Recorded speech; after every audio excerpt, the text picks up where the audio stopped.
नमस्ते, आदाब, सत श्री अकाल, खमा घड़ी, केम छो, कसा काय। मैं हूँ आपकी होस्ट एंड दोस्त लक्ष्मी बिमला नेगी और आज आंगन के पेज से आपका हार्दिक अभिनंदन, आपका हार्दिक स्वागत करती हूँ।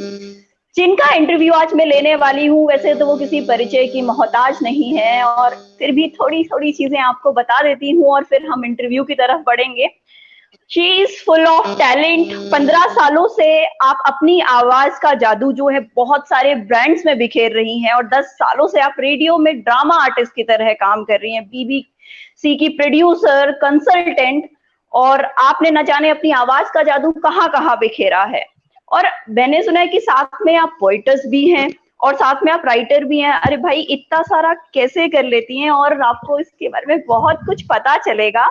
तो कुछ मस्ती होगी और कुछ होगा मजाक, कुछ बातें भी होंगी और कुछ होंगे सवाल जवाब। तो बिल्कुल आज की हमारी special, very very special guest RJ Rekha ji के साथ। तो रेखा जी नमस्ते, अभिनंदन आपका, बहुत बहुत वेलकम। मैं आपका स्वागत करती हूँ। कैसी हैं आप? Thank you Lakshmi, thank you so much. और बहुत अच्छी हूँ, आपके साथ जुड़ी हूँ तो और अच्छी हो गई हूँ। और सबसे पहले तो मैं आंगन को धन्यवाद करना चाहती हूँ कि उन्होंने मुझे यहाँ पर इनवाइट किया है। और क्योंकि इतने सालों में जो अपना सफर रहा है, अगर आप उसको किसी के साथ शेयर नहीं करते तो एक्साइटमेंट बना रहता है। आपको लगता है कि आपने जो कुछ किया है, जो अचीव किया है, कहीं ना कहीं आप किसी के साथ शेयर करें। आप आने वाले लोगों को जो और इस इंडस्ट्री से जुड़ना चाहते हैं, उनको अपना एक्सपीरियंस शेयर करें ताकि वो लोग भी कहीं ना कहीं ये उनके लिए हेल्पफुल हो सके। तो आपने मुझे इसके लिए प्लेटफॉर्म दिया है, थैंक यू। ये प्लेटफॉर्म एक्चुअली आपके आने से धन्य हो गया। हमने आपको प्लेटफॉर्म नहीं दिया, आपने हमें हाँ बोली और हम इसलिए बहुत खुश हैं। और अभी ऑडियंस मेरी आवाज सुन के बोर हो इससे पहले बिट आप अपनी आवाज में इनका थोड़ा सा वेलकम कर देते हैं तो फिर हम अपने सवाल जवाबों का सिलसिला शुरू करते हैं। अच्छा, शुरुआत मुझसे ही है, मतलब आते ही आपने मुझसे काम लेना शुरू हाँ, कर दिया। बिल्कुल। ओके आपकी तो आवाज उन्हें ज्यादा प्यारी लगेगी इसलिए। तो मैं शुरू करती हूँ। कहते हैं खुशियां किसी की मोहताज नहीं होती, दोस्ती यूं ही इत्तेफाक नहीं होती।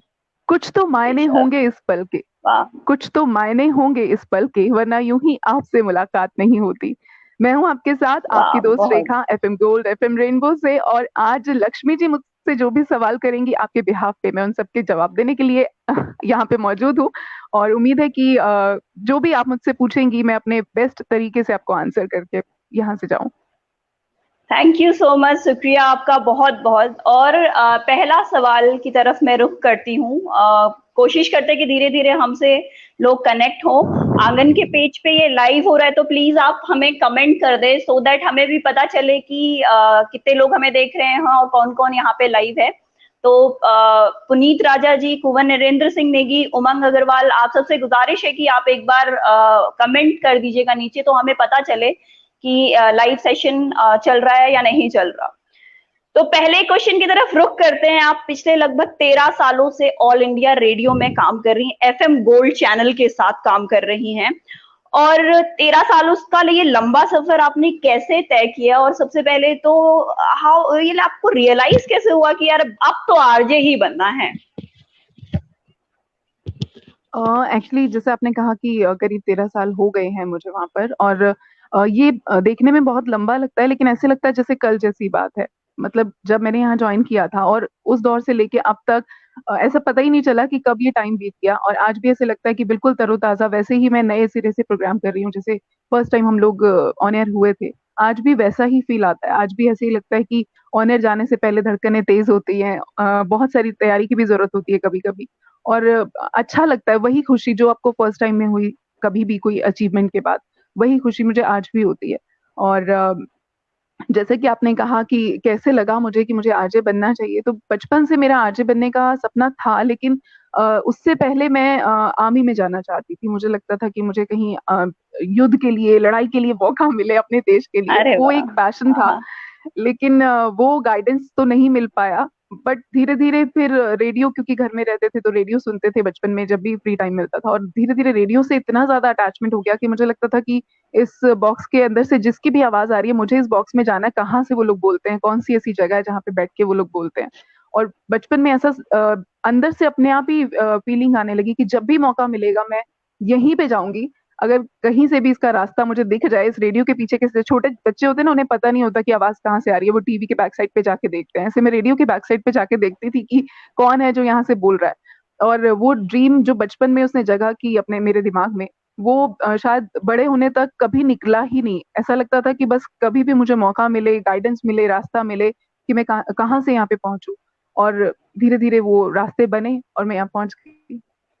हाँ, तो आपके लिए कुछ पंक्तियां बोलना चाहूंगी। शायर का नाम तो मुझे याद नहीं, कि आसमां से नहीं गिरते फल झोली में, और वक्त की शाखा को ए दोस्त हिलाना होगा, और कुछ नहीं होगा अंधेरे को बुरा कहने से, अपने हिस्से का दिया खुद जलाना होगा। तो डेफिनेटली आपने अपने हिस्से का दिया खुद जलाया, बचपन से उस एम्बिशन को लेके आप आगे बढ़ी।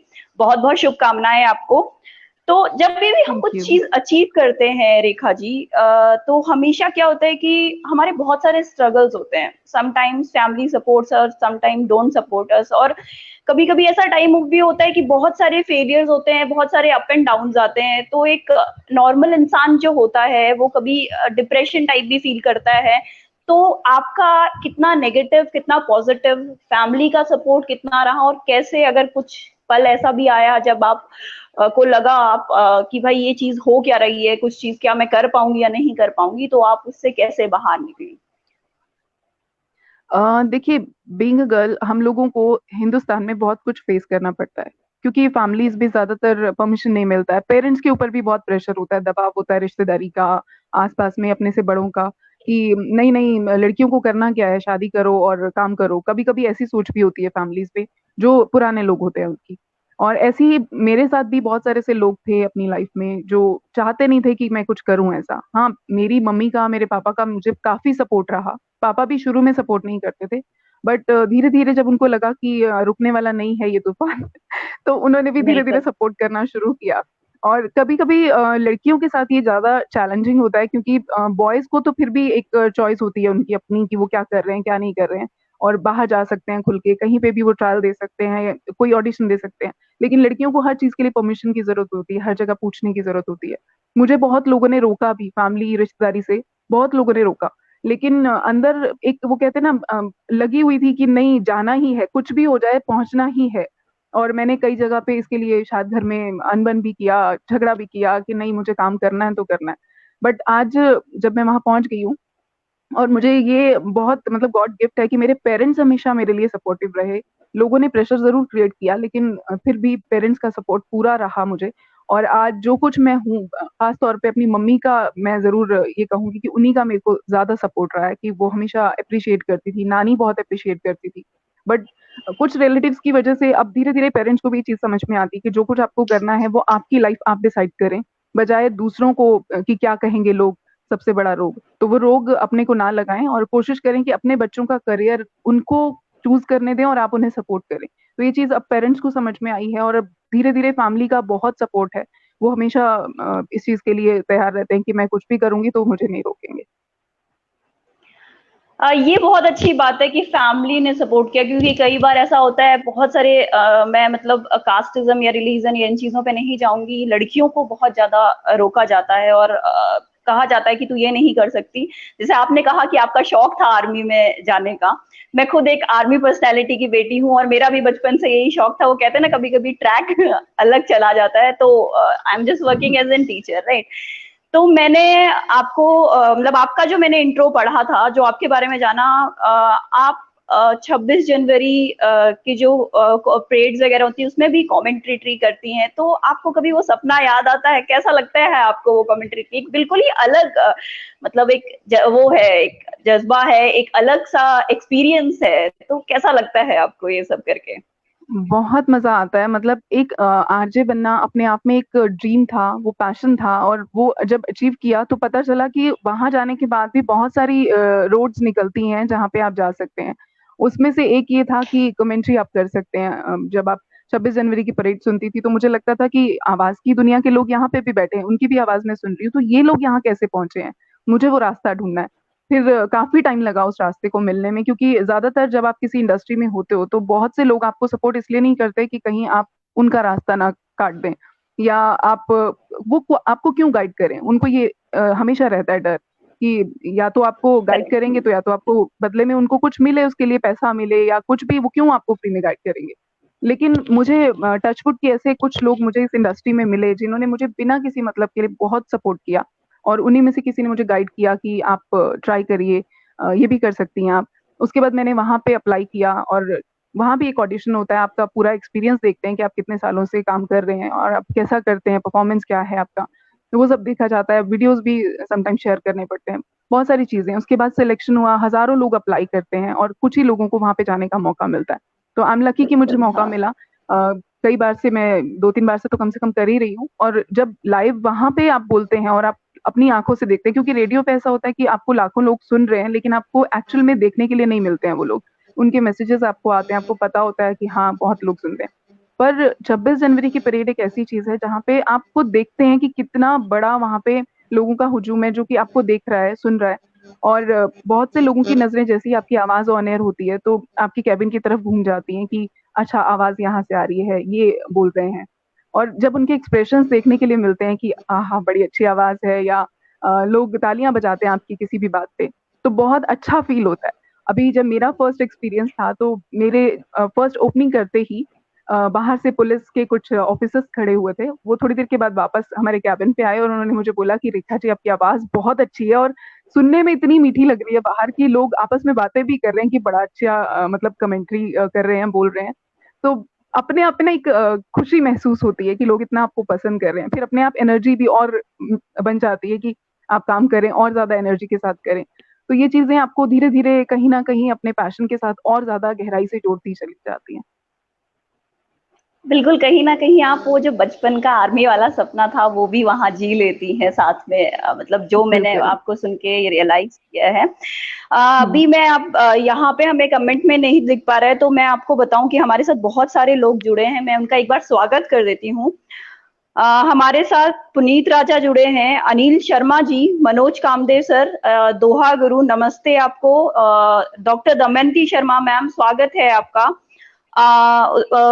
गुसाई राजा जी जुड़े हुए हैं, और एक संदीप फिरोजाबादी जी जुड़े हुए हैं, और एक बहुत अच्छा दोहा मेरे सामने आया है कि नए नए इतिहास गढ़ रही है बेटियां, नए नए इतिहास गढ़ रही है बेटियां, और हर क्षेत्र में अब आगे बढ़ रही हैं बेटियां। तो आपको देखते हुए मनोज कामदेव सर ने ये दोहा लिखा है। Thank you so much sir. आप थैंक यू मनोज सबका जी। स्वागत करती हूँ। बिल्कुल, आप सबका मैं और रेखा जी तहे दिल से आभार करते हैं। और ऑडियंस के कोई भी क्वेश्चन हो तो प्लीज आप कमेंट बॉक्स पे लिख दीजिए। अगर समय की वजह से और किसी और इशू की वजह से हम आंसर नहीं भी दे पाए तो ऑफलाइन आपके कमेंट पे आपको आंसर मिलेंगे। Don't very guys, we are with you, और हम आपको पक्का, आंगन टीम आपको उसका आंसर देगी देगी। तो चलिए नेक्स्ट क्वेश्चन की तरफ बढ़ते हैं। और ये जो नाम है ना, रेखा, रेखा जी, मतलब एक अपने आप ही इसमें एक स्टाइल है, क्योंकि रेखा जी जो हैं एक्ट्रेसेस हैं हमारी, बहुत मतलब फिल्म इंडस्ट्री की उस जगह दुनिया की बहुत बड़ी आर्टिस्ट हैं। तो और मेरी क्या मतलब बहुत सारे बॉलीवुड में बहुत सारे लोगों की मतलब ये फेवरेट भी हैं। और मैंने सुना है कि आप बहुत सारे शॉर्ट मूवीज में बॉलीवुड में भी अपनी उपस्थिति दर्ज कर चुकी हूँ। मैडम 24 आवर्स है मैम, सिर्फ 24 hours, how you manage all these things, industry, साहित्य, ये सब चीज कैसे मैनेज कर लेती हैं आप? लक्ष्मी देखो, जब हमारा कोई चीज पैशन होता है ना तो हम हर चीज को, मतलब कितने भी आप थके हुए हो, कितना भी आपको कोई टेंशन हो, कुछ भी हो, जब आप अपनी उन चीजों से जुड़ते हैं तो अपने आप आपकी थकान भी दूर हो जाती है, आपको जो भी टेंशन होता है वो भी एक तरफ हो जाता है, और आप अपने काम में इतनी गहराई से लग जाते हैं कि वो काम ही आपको एनर्जी दे देता है। टाइम की देखिए, सबके पास वही 24/7 आवर्स रहते हैं हमेशा, और कुछ लोग उनको ठीक से डिवाइड करते हैं, कुछ लोग नहीं करते हैं। कुछ लोगों को लगता है कि जो जैसा चल रहा है ठीक है, क्या करना है लाइफ में, खाना है, पीना है, सोना है। कुछ लोगों को लगता है कि मुझे कुछ भी हो जाए अपने काम को जरूर टाइम देना है। तो मेरे साथ ऐसा ही है कि मैं कितनी भी थकी हूँ, मेरा नहीं भी मन है कुछ करने का, तब भी अगर मेरा काम कहीं से मुझे मिलता है कि मुझे ये काम करना है और वो मेरे प्रोफेशन से जुड़ी हुई चीज है, तो मैं उसके लिए नींद से भी जागती हूँ, सोते हुए भी जाग जाती हूँ, पूरी पूरी रात जाग के भी काम करती हूँ।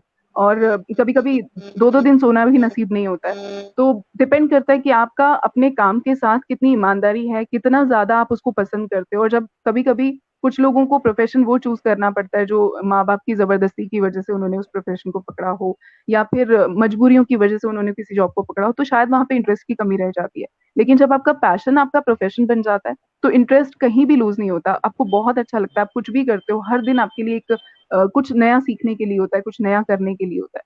नेगेटिविटी कई बार आती है लोगों को देख के आसपास में, लेकिन फिर जब आप अपने काम में दोबारा से उतनी ही मेहनत के साथ जुड़ते हो, तो फिर सारी चीजें भूल जाते हैं। तो मेरे साथ ऐसा ही होता है, एनर्जी मेरा काम मुझे देता है। वेरी गुड, और हम सब भी इस चीज से सीखेंगे। मेरे दिमाग में क्वेश्चन आया है, मतलब आपकी पूरी बातें सुनते सुनते, आपका मतलब आपके जो आंसर्स थे वो सुनते सुनते, पर्सनल क्वेश्चन ही है, या आरजे रेखा अगर आरजे नहीं होती तो क्या होती रेखा जी? अगर आरजे नहीं होती तो हो सकता है कि अगर मैं लोगों से जिद नहीं करती तो शायद मैं सिर्फ घर ही संभाल रही होती, हाउस वाइफ होती, या फिर कह सकते हैं हाउस मेकर होती। लेकिन कभी कभी जब आप अपने घर के काम भी करते हैं तो उसमें भी आपका वो पैशन नजर आता है। आप घर में अगर छोटे बिल्कुल। बच्चों को कहानियां सुना रहे हैं तो आप एक वॉइस आर्टिस्ट की तरह सुनाएंगे। आप कुछ और कर रहे हैं तो भी आपके अंदर वो आरजे बोलेगा। ये चीज मैंने जो फील किया है कि मैं घर में नॉर्मली कहानियां भी अगर किसी को सुनाती हूँ तो मेरा स्टाइल वो रेडियो वाला होता है, या कहानियों के अंदर मैं अलग अलग आवाजें ट्राई करती हूँ। तो अगर मैं आरजे नहीं होती तो भी मैं आरजे ही होती घर में आरजे होती। या अगर मैंने बचपन में हाँ, अपना घर वो की ड्रीम आरजे चेंज नहीं किया डेफिनेटली। होता हाँ। बिल्कुल, तो अगर मैंने ड्रीम चेंज नहीं किया होता या मेरा रेडियो की तरफ रुझान नहीं होता तो शायद मैं फिर आर्मी में गई होती। नहीं, बट आर्मी में भी होते तो आप बहुत पॉपुलर होते। जैसे आपने कहा ना कि आरजे जो है वो आरजे का जो मतलब जो भी आपका स्टोरी सुनाने का अंदाज, वहां पे भी बहुत सारी चीजें होती हैं। तो आप धीरे धीरे उसी नाम से, पक्का आरजे के नाम से, उस आर्मी बैकग्राउंड के अंदर तो एटलीस्ट पॉपुलर होती, जो मुझे आपको देख के लग रहा है। तो नेक्स्ट थैंक क्वेश्चन की यू। तरफ बढ़ते हैं कि लगभग अ, लगभग 15 ईयर्स, मतलब आपने बहुत सारे ब्रांड्स को अपनी आवाज दी है। तो मैं ये जानना चाहूंगी कि वो कौन कौन से ब्रांड्स थे जिनको आपने अपनी आवाज दी है, और फेवरेट कौन सा रहा? वैसे मुझे ग्रुपिज्म फेवरेटिज्म करना नहीं चाहिए, बट फिर भी होता है ना कि किसी के साथ काम करके बहुत अच्छा लगता है, किसी के साथ थोड़ा कड़वा अनुभव होता है। और तो ये hmm positive negative up and down, मतलब कौन सा ब्रांड है जो आपको सबसे ज्यादा मतलब अच्छा लगा? देखिए, मैं किसी भी ब्रांड को यहाँ पे पब्लिसिटी नहीं करना चाहूंगी क्योंकि उन्होंने हमें स्पॉन्सर नहीं किया, पहली चीज। और जहां तक आपका सवाल है कि मैंने बहुत सारे ब्रांड्स के साथ काम किया है, तो हाँ, क्योंकि इतना लंबा टाइम काम कर रहे हैं तो हर दिन कोई ना कोई नए ब्रांड के साथ आप काम करते हो। अ, अभी अगर आप गर्मियों की बात करें, इसी मौसम की, तो जूसेस बहुत लोग पीते हैं। फ्रेस्का जूसेस का आपने नाम सुना होगा। उसका एक एक्सपीरियंस मैं आपको यस। शेयर करती हूँ कि जो एक एज अ वॉइस आर्टिस्ट आपको मेहनत करनी पड़ती है एक लाइन के पीछे। लोगों को कभी कभी लगता है, जो लोग इस लाइन से नहीं जुड़े होते हैं, उनको लगता है कि सिर्फ एक वर्ड बोलना है आपको, फ्रेस का। लेकिन वो फ्रेस का आप ऐसे बोल के नहीं निकल सकते हो। मैंने जब उसके लिए ऐड किया था तो एक टाइमलाइन था कि सिर्फ इतने सेकंड्स के अंदर फ्रेस का आना चाहिए, और इतने ही सेकंड में खत्म होना चाहिए। कि अगर मुझे 5 सेकंड बोलना है तो 5 सेकंड से पहले भी खत्म ना हो, 5 सेकंड के बाद भी ना हो, क्योंकि एक वीडियो का ड्यूरेशन होता है कि आपको उतने ही टाइम लिमिट में बोलना है। अब वो फ्रेस्का का फील भी ऐसा था कि जो मॉडल है वो सिप करती हैं और उसके बाद वो फ्रेस्का बोलती हैं, उनका ही आवाज था। तो मुझे उसको लिटरली वैसा ही बोलना पड़ा जैसे मैंने अभी बॉटल से सिप किया है। और आप जब सिप करने के बाद एक राहत का एहसास होता है, उसके बाद आपकी आवाज में वो चीज आती है कि फ्रेस्का टाइप। ओके। तो वो करेक्ट। चीज, और हाँ। उसको आपने 5 सेकंड तक खींचना, या 6 सेकंड, जो भी उसका ड्यूरेशन था, उसको मेंटेन करना, उसमें वो फील रखना कि वो ज्यादा ऐसा भी ना लगे कि वो सेडक्टिव हो गया, या बहुत ज्यादा ऐसा भी ना लगे कि यार कुछ फील ही नहीं था। एक बहुत ही सूदिंग सा फील फील हो उसके अंदर। वो चीजें बहुत ध्यान रखनी पड़ती है। मतलब जब भी आप वॉइसिंग करते हैं तो किसी भी ब्रांड को समझना पड़ता है, उस आर्ट जिसके अंदर आप वॉइस दे रहे हैं उसको समझना पड़ता है, जो भी आपका स्क्रिप्ट है। अगर आप उसका फील नहीं समझेंगे तो आप सिर्फ बोल के निकल जाएंगे। और बहुत सारे लोगों को जिनको अभी नहीं पता है इस प्रोफेशन के बारे में कि कैसे काम, उनको कई बार ये लगता है, कई बार क्लाइंट्स आते हैं कि मैम बोलना है, प्लीज थोड़ा कम चार्ज कर लीजिए, सिर्फ बोलना ही तो है। तो मैं उनको यही बोलती हूँ कि अगर सिर्फ बोलना ही है तो भैया आप बोलो। अगर हमसे बुलवा रहे हो तो ऑब्वियसली कुछ तो रीजन होगा, आप खुद ही हमारे पास आए हो, हमने आपको नहीं बुला। तो कुछ तो फर्क होगा, तभी आप हमारे पास आए हो। तो कहते नहीं मैम, आपके बोलने का ऑब्वियसली फर्क तो है, तो भैया उसी का चार्ज कर रहे हैं। ये चीजें मतलब लोगों को नहीं समझ आती, उनको लगता है कि हम एक पेपर अच्छे से रीड कर लेते हैं तो शायद हम वॉइस आर्टिस्ट हो गए। बहुत सारे नए बच्चे हैं, मैं यहाँ इस बात को जोड़ना चाहती हूँ उससे कि कई नए बच्चे ये चाहते हैं कि मुझे आरजे बनना है, मुझे वॉइस आर्टिस्ट बनना है। और या कई ऐसे ब्रांड्स हैं या कई ऐसे इंस्टीट्यूशंस हैं जो ऐसी कोचिंग भी दे रहे हैं, 2-3 दिन की वर्कशॉप देते हैं, 4 दिन की वर्कशॉप देते हैं, और उसके बाद वो ये दावा करते हैं कि आप आरजे बन जाएंगे, वॉइस आर्टिस्ट बन जाएंगे। बट मुझे ये लगता है कि उन्हें भी अपना काम ईमानदारी से करना चाहिए, और किसी भी आर्टिस्ट को भी ये काम अपना ईमानदारी से करना चाहिए। उनको पहले तो अपने अंदर देखना चाहिए कि क्या एक्चुअल में वो क्वालिटी है कि वो वॉइस फील्ड में जा रहे हैं, क्या उनके पास एक्चुअल में गॉड गिफ्ट वॉइस वो वाली है जो इस फील्ड के लिए जरूरत है। उसके बाद जो लोग पैसा बनाने के लिए उनको हर चीज पे वेलकम कर देते हैं कि आ जाइए आप, उनकी आवाज में वो चीज है या नहीं है, उनको क्योंकि पैसा लेना है तो आपको वो बुला लेंगे। उसके बाद आपको वो 2 दिन की ट्रेनिंग देंगे या 4 दिन की ट्रेनिंग देंगे, और फिर आपको कहेंगे कि अब आप तैयार हैं, आप वॉइस आर्टिस्ट बन चुके हैं, अब आप जाइए और काम करिए। अब वो मार्केट में आते हैं तो जब प्रैक्टिकली उनको काम करना पड़ता है तो उनको नहीं समझ में आता कि मुझे किस स्क्रिप्ट के ऊपर कैसा बोलना है। क्योंकि आप देशभक्ति के गानों को शायरी के अंदाज में नहीं बोल सकते हैं, या शायरी को आप देशभक्ति के अंदाज में नहीं बोल सकते हैं। हर चीज का देशभक्ति के अपना एक अंदर में। फील होता है। अगर आप उस फील के साथ उसको नहीं कनेक्ट करेंगे तो फिर आपका बोलना सिर्फ बोलना ही रह जाएगा, वो आप लोगों के साथ आपको जोड़ नहीं पाएगा। तो ये चीजें समझ में नहीं आती हैं लोगों को। अब उसी तरह से वो पेमेंट भी लेते हैं कि ठीक है कुछ भी मिल जाए मैं करने को तैयार हूँ काम, लेकिन जो उसके ऊपर एक्चुअल में मेहनत करेगा स्क्रिप्ट के ऊपर, उसको ये पता है कि मुझे इसमें कितनी मेहनत लगी है, वो उसके अकॉर्डिंग चार्ज भी करता है। तो ये चीजें समझना बहुत जरूरी है कि हर कोई ये ना सोचे कि मैं सब कुछ कर सकता हूँ। जैसा कि कहा भी जाता है कि हर इंसान हर काम कर सकता है, लेकिन कुछ काम कुछ ही लोग कर सकते हैं। अगर आप आर्मी में जाते हैं तो उसके लिए आपके अंदर वो लड़ने का जज्बा, वो आपके खून के अंदर वो जोश, वो जुनून होना चाहिए। आप ये नहीं कि आप लड़ाई करने से तो बहुत डरते हैं, छुई मुई टाइप के इंसान है, और आप सोचेंगे कि आप आर्मी में चले जाएं तो फिर आपके लिए वो फील्ड नहीं बनी। और इसी तरह से आरजे के लिए भी है या वॉइसिंग के लिए भी है कि अगर आपकी आवाज में वो दम नहीं है जो आपको एक्चुअल में लोगों को खींच पाए अपनी तरफ, तो फिर आपको बेटर है कि या तो आप उस पर काम करिए, उसको इम्प्रूव करिए, नहीं तो आप उस फील्ड में मत जाइए सिर्फ इसलिए कि आपको पैसा कमाना है। बहुत सारे लोगों की ये सोच होती है कि कितना पैसा मिल जाएगा, अगर मैं एक बार कोर्स कर लूँ तो मैं कितना कमा पाऊंगा। जब आप इस सोच के साथ किसी भी फील्ड में जाते हो तो फिर आप कुछ भी नहीं कमा पाते हो। इनफैक्ट आप उस फील्ड को ठीक से समझ भी नहीं पाते हो, क्योंकि आपका टारगेट सिर्फ पैसा कमाना होता है पहला। आपका सीखना या समझना उस फील्ड को टारगेट ही नहीं है, तो आप कैसे उसमें काम कर पाएंगे।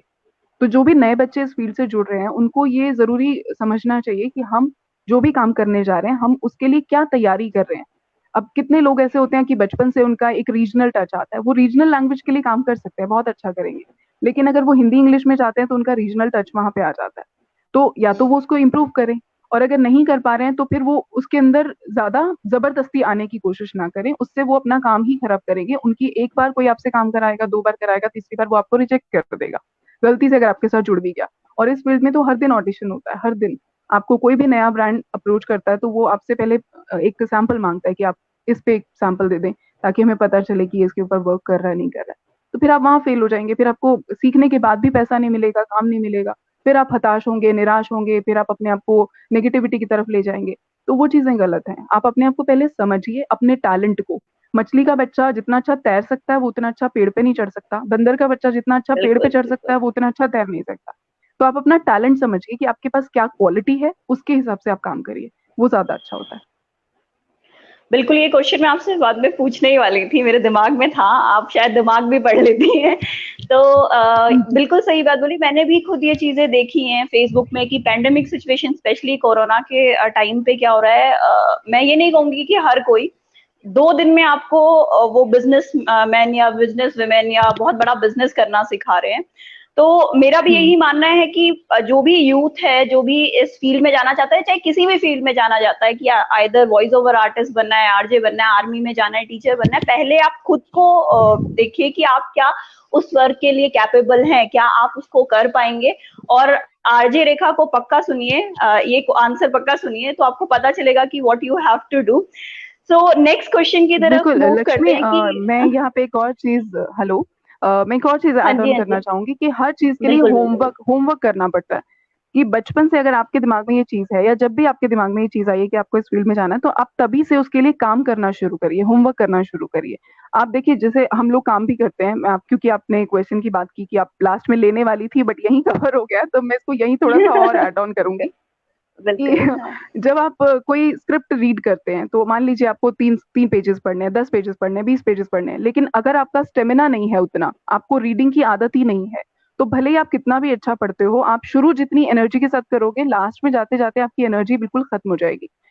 तो जैसे ही आप कोई भी वीडियो सुनेंगे या ऑडियो पे सुनेंगे तो आपको पता चलेगा कि अरे शुरू में तो बड़ा धुआंधार बारिश के साथ ये आए थे और एंड में जाते जाते इनकी एनर्जी एकदम खत्म हो जाएगी। तो वो चीजें अगर आप चाहते हो कि इम्प्रूवमेंट रहे आपके अंदर, बेटर है कि आप डेली लाउड रीडिंग करें, या डेली आप उसको रीड तो एटलीस्ट करें, किसी भी चीज को आप सुने, लोगों को सुनने वाला ही एक अच्छा वक्ता बन सकता है, जो आप अच्छा श्रोता होता है। जब तक हम दूसरों की चीजों को, दूसरों के एक्सपीरियंस को गेन नहीं करते हैं, एक्सपीरियंस उनका नहीं लेते हैं, जब तक उसने उनसे कुछ सीखते नहीं है, तब तक हम कुछ भी अच्छा नहीं कर पाते। कुछ लोगों को ये गलतफहमी होती है कि इनसे बेस्ट मैं कर सकता हूँ, इनसे बेस्ट, लेकिन जो एक्सपीरियंस्ड है उससे बेस्ट आप तब कर सकते हैं जब आप उस एक्सपीरियंस को भी समझ लेंगे, उसको भी सीख लेंगे, तो और अच्छा कर पाएंगे। तो कभी भी आंखें बंद करके जैसे भरा हुआ घड़ा, उसके अंदर आप कुछ भी डालेंगे तो नहीं डलेगा, बाहर गिर जाएगा। आप अपने आप को पहले से भरा बिल्कुल। हुआ ना समझे, आप खाली होके कहीं कुछ सीखने के लिए जाएं, उसके बाद समझें कि एक्चुअल में क्या फील्ड है, क्या उसकी बेसिक्स हैं, क्या उसकी टेक्निकलिटीज हैं, क्या कहाँ से आपको स्टार्ट करना है, क्या क्या उसके अंदर स्कोप है, और कहाँ से आपको सीखने के लिए मिलता है, क्या क्या चीजें आपको करनी है, होमवर्क क्या करना है, तो आप उसके अंदर अच्छा काम कर पाएंगे। बिल्कुल सही बात। ये बात आप सभी नोट कर लीजिए दर्शक। और आंगन टीम से एक रिक्वेस्ट है कि हमें कमेंट नहीं दिख रहे हैं, बस मैं अभी दूसरे से कमेंट देख रही हूँ, तो आप प्लीज कुछ क्वेश्चंस हैं उनको पिन कर दीजिए, क्योंकि लास्ट सेशन के कुछ मिनट्स जब बाकी रह जाएंगे तो मैं उन क्वेश्चंस को लूंगी। बाकी हमारे साथ जो भी मोहम्मद जावेद खान जी, गुलशन राजा जी, और अनिल शर्मा जी, भगत सिंह राणा, हिमाद जी, बहुत सारे लोग जुड़े हैं। तो बहुत बहुत धन्यवाद आप सबका जुड़ने के लिए। और बहुत सारे क्वेश्चंस आपसे पूछने हैं, उससे पहले थोड़ा सा कपिल शर्मा के स्टाइल में बोलना चाहूंगी कि इतनी बड़ी आर्टिस्ट हैं आप और इतना कुछ कर चुकी हैं, पर आपने कभी सोचा था कि आपको लक्ष्मी नेगी को इंटरव्यू देने का मौका मिलेगा? नहीं, बिल्कुल नहीं सोचा था, और आज आपसे जुड़ के एक्चुअली मैं बहुत एक्साइटेड हुई हूँ। आपको मैं क्या बताऊं कि मुझे कितना अच्छा लग रहा है। मतलब मैंने कभी नहीं सोचा था कि मैं कभी लक्ष्मी जी के सामने ऐसे रूबरू होंगी, और ये वाकई मेरे लिए बहुत बड़ी बात है। थैंक यू, आपके लिए दिल से मैं थैंक यू बोलती हूँ। बस मजाक कर रही थी। थैंक यू सो मच, आपने इतना मान सम्मान रखा मेरा। तो बीबीसी में आप as an producer, as an consultant भी वर्क कर रही हैं, और आपने बहुत सारे अवार्ड्स भी लिए हैं। तो हम जब भी कोई नया वर्क स्टार्ट करते हैं, या हम जब भी कुछ अवार्ड लेते हैं, तो सिर्फ मात्र अवार्ड ही लेने के लिए नहीं रह जाते, या फिर हम सिर्फ कोई नया वर्क जस्ट स्टार्ट करने के लिए नहीं करते। उस पे हमारा हार्ड वर्क होता है, उसमें हमारी रिस्पॉन्सिबिलिटीज होती हैं। तो आप क्या सोचती हैं इस बारे में कि हमारी कैसे रिस्पॉन्सिबिलिटीज होती हैं, कितना हार्डवर्क हमको हर चीज के लिए करना पड़ता है? सिर्फ अवार्ड लेके घर पे रख देना इज नॉट इनफ। हमें जिस चीज के लिए अवार्ड मिल रहा है, शायद हमें उस पर और वर्क करना पड़ता है। बिल्कुल, जब आप देखिए किसी भी प्लेटफॉर्म पे पहुंचना जितना मुश्किल होता है, वहां पे बने रहना उतना ही मुश्किल होता है, उससे कहीं ज्यादा मुश्किल होता है। और बने रहना, उसके बाद जो आपके बाद लोग आ रहे हैं या आपके साथ के लोग हैं, वो आपको कम्पीट भी करते हैं हर कदम पे। उनके साथ आप कैसे टक्कर लेते हैं, कैसे आप वहां पे उस जगह पे अपनी पहचान बना के रखते हैं, ये बहुत जरूरी होता है। जब आपको अवार्ड मिलता है या आपको अप्रिसिएशन मिलता है, तो लोग आपसे बहुत ज्यादा एक्सपेक्ट भी करने लगते हैं। आज से 10 साल करेक्ट। पहले मैंने जो चीज लिखी होगी, वो लोगों की एक्सपेक्टेशन मेरे साथ उतनी नहीं होगी, क्योंकि तब मुझे कोई नहीं जानता था। तब मुझे, अगर मैंने छोटी सी भी कोई पोइट्री लिख दी, तो लोगों को लगेगा अरे वाह बेटा, बहुत अच्छा लिखा। लेकिन आज अगर किसी को ये लगता है कि भाई मैं बोलती हूँ कि मैंने पोइट्री लिखी है, या मैं लिखती हूँ, या मैं ऐसा कुछ काम कर रही हूँ, तो उनकी एक्सपेक्टेशंस उस फील्ड से या उस काम से उतनी ही ज्यादा बढ़ चुकी होती हैं।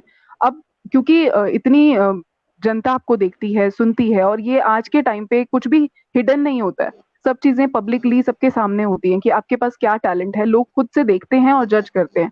तो उतना ही चैलेंजिंग हर दिन आपके लिए होता चला जाता है कि आपने जो 10 साल पहले किया था, उस पे भी आपको अप्रिशिएट किया था लोगों ने, लेकिन आज 10 साल बाद आपको उससे कहीं ज्यादा बेहतर करना पड़ेगा। और कभी कभी हो सकता है कि लोगों का आपको अप्रिसिएशन ना भी मिले, आपको कुछ नेगेटिविटी भी झेलनी पड़े, क्योंकि अब आपका जो दायरा है वो बहुत ज्यादा बढ़ चुका है। जहां आपको सिर्फ 10 लोगों ने सुना था, 10 में से 8 ने तारीफ कर दी, आप खुश हो गए थे, अब आपको कम से कम लाखों लोग सुनते हैं, और उसमें से जरूरी हो जाता है कि 1000 लोग तो आपको हो सकता है नकार देंगे कि नहीं, ये नहीं अच्छा था। तो आप उनको बुरा मत लीजिए, उनको नेगेटिव मत लीजिए, उनसे आप सीखिए कि मैं यहाँ पे कैसे इम्प्रूव करूँ और मैं अच्छा क्या कर सकती हूँ। और हर दिन चैलेंजिंग है, हर दिन सीखने के लिए कुछ नया है। तो जब आप अवार्ड्स ले लेते हैं, आप मान लीजिए कि कहीं पे आपको एज अ सोशल कॉज के लिए, आपको किसी काम के लिए कि आपने कुछ अच्छा किया, उसके लिए अप्रिसिएशन मिला, तो अब आप वहां रुक नहीं सकते हैं, क्योंकि अब आपकी लोगों के साथ और उम्मीदें जुड़ गई हैं और लोग आपसे और एक्सपेक्ट करते हैं। और जरूरी भी है कि अगर आप एक अच्छे प्लेटफॉर्म पे बैठे हुए हैं तो आप सिर्फ इसलिए नहीं काम करें कि आपने काम किया, पैसा लिया, अपनी जेब भरी, अपने घर बैठ गए। आप इसलिए भी काम करें कि बिल्कुल अब आपकी एक रिस्पॉन्सिबिलिटी है कि आप एक अच्छे लेवल पे बैठे हैं, आप एक ऐसी जगह पे बैठे हैं जहां हजारों लोग, लाखों लोग आपको जानते हैं या सुनते हैं या समझते हैं और आपकी बातों से इंस्पायर्ड हैं लोग और होते हैं। तो आप उनके लिए क्या कर रहे हैं? आप कुछ तो अपना योगदान देश के लिए दीजिए, अपने काम के लिए दीजिए, आने वाले लोगों के लिए दीजिए। तो ये बहुत जरूरी हो जाता है और जिम्मेदारियां और ज्यादा बढ़ जाती हैं। तो जैसे जैसे आप चैलेंजेस को एक्सेप्ट करते जाते हैं, आपके चैलेंजेस और बड़े होते हैं। जैसे कि आप कोई वीडियो गेम खेलते हैं, तो उसमें जो आप एक फर्स्ट पड़ाव से आप गुजरते हो, तो सेकंड थोड़ा और टफ होता है, और ज्यादा चैलेंजिंग होता है। लेकिन आपको अंदर अंदर मजा भी आ रहा होता है कि आपने फर्स्ट पार किया, आप सेकंड पे पहुंच गए, सेकंड पार किया, थर्ड पे पहुंचे। ये खुशी भी देता है आपको। तो आप चैलेंजेस से वहां नहीं घबराते हैं, क्योंकि आपको मजा आ रहा है, आप उस खेल को एंजॉय कर रहे हो, आप एक के बाद एक स्टेप पे आगे जा रहे हो और आपको वो चैलेंजेस लेने में मजा आ रहा है। तो ये चीज आपके पैशन के साथ जब जुड़ जाती है या आपके प्रोफेशन के साथ जुड़ती है, जब आप उसको एंजॉय करते हो उस चैलेंज को, तो आप और अच्छा करते जाते हो। मेरे साथ यही होता है कि मैं हर दिन के चैलेंजेस को एक्सेप्ट करती हूँ, उनको और एंजॉय करती हूँ कि अच्छा आज ये करने के लिए मिला, देखते हैं हम इसको कैसे कर पाते हैं। और तब मुझे और भी चीजें सीखने के लिए मिलती हैं। जहां से मैं गाइडेंस ले सकती हूँ वो लेती हूँ, जिनसे मैं सीख सकती हूँ सीखती हूँ। खाली घड़े की तरह से मैं कोशिश करती हूँ कि मुझे वहां से कुछ और मिले सीखने के लिए। क्योंकि जब हम अपने आप को सुपीरियर दिखाना शुरू करते हैं तो लोग हमें बताना भी बंद कर देते हैं। लोगों को लगता है कि अच्छा तुम्हें बहुत घमंड है, तुम्हें बहुत पता है, तो ठीक है तुम अपने ज्ञान के साथ रहो, मत सीखो। लेकिन जब आप ईमानदारी से उनकी बातों को सुनते हो और एक्चुअल में समझते हो, मैं ये नहीं कहती कि सबकी बातें सुनो, सबकी बातों को एक्चुअल में ले लो, क्योंकि बहुत लोग आपको नेगेटिव करने के लिए भी आएंगे। वो ये भी कहेंगे कि नहीं नहीं अच्छा नहीं था। हो सकता है कि उनकी इंटेंशन ही गलत हो, वो इसलिए आपको बोल रहे हैं कि वो आपको डाउन करना चाहते हैं। तो आप ईमानदारी से सबकी बातें सुनिए, फिर अपने आप को अंदर से फील करिए उस चीज को कि क्या वाकई यहाँ पे कोई कमी है। और अगर है तो आप उसे इम्प्रूव करिए, नहीं है तो उसको आप छोड़ दीजिए और आगे बढ़िए, क्योंकि ऐसे लोग तो आपको कहीं ना कहीं मिलते ही रहेंगे। तो सबसे अच्छी चीज ये होती है कि अगर आपको कोई चीज पॉजिटिविटी दे रही है, आप उसको एक्सेप्ट कीजिए। बिल्कुल सही बात आपने बोली कि हमें दुनिया में दोनों तरह के लोग मिलेंगे। कुछ हमें उठाने वाले भी मिलेंगे और शायद उससे ज़्यादा हमें गिराने वाले भी मिलेंगे। तो हमें दोनों को बैलेंस करके चलना चाहिए और पॉज़िटिविटी को हमें अपनी तरफ अट्रैक्ट कर लेना चाहिए और नेगेटिविटी को हमें धीरे-धीरे दूर करते रहना चाहिए। तो मैं नेक्स्ट क्वेश्चन की तरफ इससे रिलेटेड बढ़ूँ। कमलनाथ ठाकुर जी कहते हैं please take my name also. स्वागत है आपका कमलनाथ ठाकुर जी। मैं और रेखा जी दोनों ही आपका दिल से स्वागत करते हैं।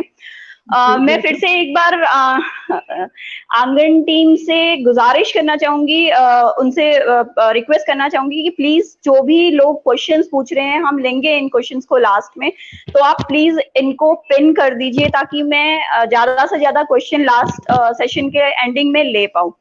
तो जिस तरह आपने कहा कि आप बहुत सारी चीजों को हमें नेगेटिव पॉजिटिव सब देखना पड़ता है, सब चीजें करनी पड़ती हैं। आपने बताया कि आपको बचपन से किस तरह से लोगों घर वालों को मनाना पड़ा और आपने बेटियों का अलग कंसेप्ट भी पहले मुझे दिया था। तो एक क्वेश्चन इससे रिलेटेड ही मैं पूछना चाहूंगी कि being a girl, like before marriage और आफ्टर मैरिज और जो भी चीजें हमारी लाइफ में होती हैं, हमारे पास बहुत सारी जिम्मेदारियां होती है।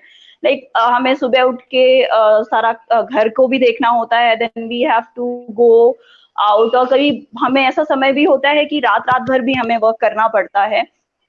तो आप इन चीजों को कैसे मैनेज करती हैं, प्रोफेशन, पैशन, और कभी कभी आपको ऐसा नहीं लगता कि कहीं ना कहीं इन दोनों को, फैमिली प्रोफेशन को मैनेज करते करते आप अपनी कुछ ख्वाहिशें हैं वो कहीं ना कहीं दबाती जा रही हैं, खत्म होती जा रही हैं?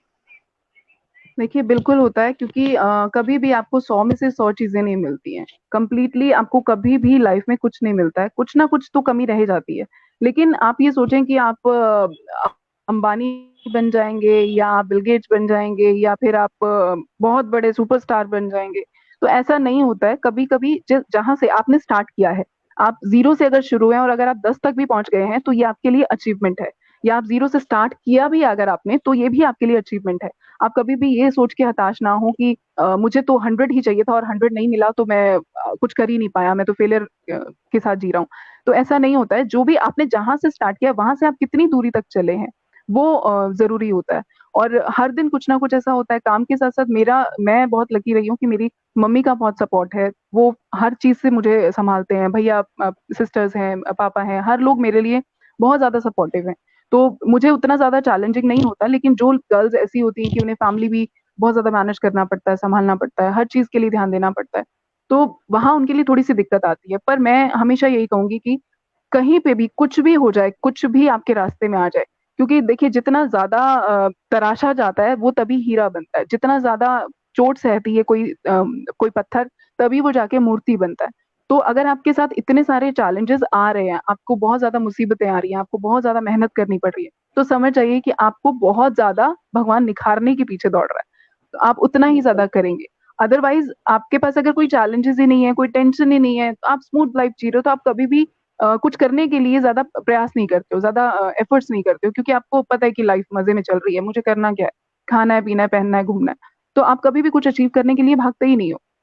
जब आपके साथ चैलेंजेस करेक्ट। जुड़ते हैं तभी आप हाथ पांव मारते हो, तभी आप जैसे तैरना सीखते हो कहते हैं। अगर आप घर में बैठे हुए हैं बेड के ऊपर, तो आप तैरना नहीं सीखेंगे, उसके लिए आपको पानी में कूदना ही पड़ेगा। तो ये बहुत जरूरी होता है कि आप चैलेंजेस जो आ रहे हैं उनको खुशी खुशी एक्सेप्ट करें। आप ये मान के चलें कि वो चैलेंजेस इसलिए आ रहे हैं क्योंकि आपको तराशा जा रहा बिल्कुल आपने सही बात बोली है, क्योंकि हीरो को हम जब निकालते हैं, अब साइंस की तरफ ना चली जाऊं, कार्बन का फॉर्म होता है, बहुत ब्लैक कलर का होता है, उसे तराश तराश के है। चमकाया जाता है। तो उसके लिए भी बहुत वक्त लगता है, और जो एक्चुअल में जो जौहरी होता है वो ही हीरे को पहचान पाता है, ये हम सुनते हुए आए हैं। तो आपने बहुत सही बात बोली कि हमें अगर बहुत सारी चीजें इजिली मिल जाएं, सभी जो भी यूथ हमारे साथ कनेक्टेड हैं, बहुत सारे लोग हैं और बहुत एक्सपीरियंस लोग भी हैं, बट मेरा खुद का मानना है, और आरजे रेखा जी ने भी यही चीज कही है, कि अगर हमें बहुत चीजें आसानी से मिल जाती हैं तो हमें पता नहीं चलता उसका टेस्ट, जो मतलब बाकी जो चीजों का टेस्ट होता है हमें बिल्कुल। पता नहीं चलता। हर एक चीज में स्ट्रगल होगा, कुछ ना कुछ हमारे कॉम्प्रोमाइजेस होंगे, कुछ ना कुछ चीजें होंगी, तभी हमें वो चीज जब हमें मिलती है तो उसकी जो फीलिंग होती है वो कुछ डिफरेंट ही होती है। राइट। जी तो बीच बीच में एक शेर अचानक दिमाग में आया, तो इजाजत चाहूंगी रेखा जी, अगर आपकी इजाजत हो बिल्कुल। तो बिल्कुल बोलूं, इरशाद। क्योंकि पतिदेव का इरशाद। भी फेवरेट है, सामने बैठे हैं तो सोचा बोल ही दूं। तो बिल्कुल। शिवा मित्तल हैं, एक दोस्त है मेरे, बहुत ही अच्छे शायर हैं, तो उन्होंने कहा था कि शायरी में रात को दिन और दिन को रात कहूंगा, शायरी में रात को दिन और दिन को रात कहूंगा, और जिस दिन तुझे ब्याहूंगा उसे पहली मुलाकात कहूंगा। और सुना है माँ पुकारती है बेटों को चांद कहकर, सुना है माँ पुकारती है बेटों को चांद कहकर, अरे मैं एक बाप हूँ अपनी बेटी को कयानात कहूंगा। तो आप बिल्कुल एक कयानात वाकई। हैं, जितनी भी बेटियां हैं सब एक कयानात हैं, अपने पापा के लिए, अपने पापा के लिए, अपनी मम्मी के लिए, अपने परिवार के लिए, और आगे ही बढ़ते रहिए हमेशा, सबसे यही गुजारिश है। बहुत इम्पोर्टेंट क्वेश्चन की तरफ रेखा जी जाऊंगी। एक वर्ड आजकल बहुत चल रहा है, सुशांत सिंह राजपूत के सुसाइडल अटेम्प्ट, अभी पता नहीं हमें क्या हुआ है क्या नहीं हुआ है, नेपोटिज्म। तो हमारे दर्शक जानना चाहेंगे, स्पेशली मैं भी जानना चाहूंगी कि एक्चुअली व्हाट नेपोटिज्म इज। आप अपने वर्ड में एक्सप्लेन करेंगी तो अच्छा, मतलब हमें उसकी ज्यादा अच्छा जानकारी मिलेगी। देखिए नेपोटिज्म को हम इस वक्त जैसा कि हम लोग देख रहे हैं आसपास में, और ये आज से नहीं है, ये बहुत सालों से है, मतलब शुरुआत से ही है, जब से ये जो भी हम इंडस्ट्रीज स्टार्ट हुए हैं उनमें है। और सिर्फ ये बॉलीवुड में नहीं, ये हर फील्ड में है। क्योंकि देखिए अगर आप एक फील्ड में हैं और आप अपने बच्चों को चाहते हैं कि वो भी उस फील्ड में जुड़े किसी तरह से, तो जहां पे भी आपकी अप्रोचेस हैं आप उसका फायदा उठाते हैं। ये हम पर्सनल लेवल पे भी सोचें सच्चे दिल से, तो हमें पता चलेगा कि हम खुद भी ऐसा करते हैं कहीं ना कहीं। हमें भी लगता है कि क्यों ना, अगर मैं एक फील्ड में हूं तो मैं अपने बच्चों को रास्ता दिखाऊं, मैं क्यों ना उस तरफ लेके चलूं उनको भी, क्यों ना मैं बताऊं। और अगर मुझे पता है कि मैं 10 बिल्कुल। स्टूडियोज में काम करती हूँ, तो मैं क्यों नहीं अपने बच्चे को वहां इंट्रोड्यूस करूंगी, बिल्कुल करूंगी। तो ये देखिए हम किसी को भी ब्लेम करते हैं, वो बहुत गलत है। चाहे वो मैं यहाँ पे किसी को फेवर नहीं कर रही हूँ, ना ही मुझे किसी के साथ कोई दोस्ती है, ना कोई दुश्मनी है, ना ही मैं सुशांत सिंह की फैन हूँ, ना ही मैं उनकी कोई एंटी पार्टी हूँ। लेकिन मैं दोनों तरफ से एक कॉमन बात करती हूँ, और वो ये है कि जब हम ये बोलते हैं कि कोई भी, चाहे वो कोई भी सेलिब्रिटीज हैं या कोई भी प्रोड्यूसर्स हैं, डायरेक्टर्स हैं, वो किसी भी एक आर्टिस्ट को लॉन्च करते हैं, स्टार किड्स को बहुत ज्यादा प्रेफरेंस देते हैं या कुछ भी ऐसा करते हैं, उनको देखिए बहुत सारे फायदे भी होते हैं उस चीज से। उसका फायदा ये होता है कि अगर एक बहुत नामी असामी है या बहुत नामी आर्टिस्ट हैं या कोई बहुत बड़े नामी सेलिब्रिटी हैं, तो अगर बाई चांस प्रोड्यूसर को कहीं कोई नुकसान होने का भी चांस होता है तो शायद वो उनको कंपनसेट कर देते हैं। दूसरी चीज, क्योंकि बचपन से उन बच्चों ने वहाँ का माहौल देखा होता है, फिल्म इंडस्ट्री का, वहाँ का सेट्स का माहौल देखा होता है, तो उनके लिए वो चीजों को समझना थोड़ा और आसान हो जाता है। क्योंकि आज मैं यहाँ से उठ के जाऊंगी, मुझे वहाँ का शायद ए से बी भी नहीं पता होगा कि वहाँ पे कैसे रिएक्ट किया जाता है, कैसे काम किया जाता है, कैसे टेक्निकल चीजों को हैंडल किया जाता है। पर क्योंकि वो बच्चे बचपन से घूम रहे होते हैं उस फील्ड में, उन्हें पता होता है, उनके लिए वो चीजें ज्यादा इजी हो जाती है। तो हर कोई रिस्क फैक्टर को कम करते हुए, मेहनत को कम करते हुए उन लोगों को चांस देता है।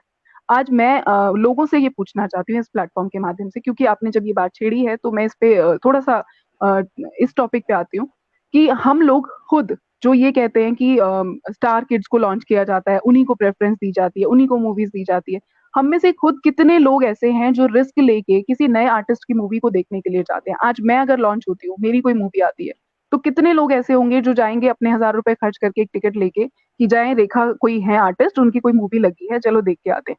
नहीं जाएंगे, क्योंकि उनको ये पता है कि कहीं 1,000 रुपया वेस्ट ना हो जाए, पता नहीं कैसा काम किया होगा।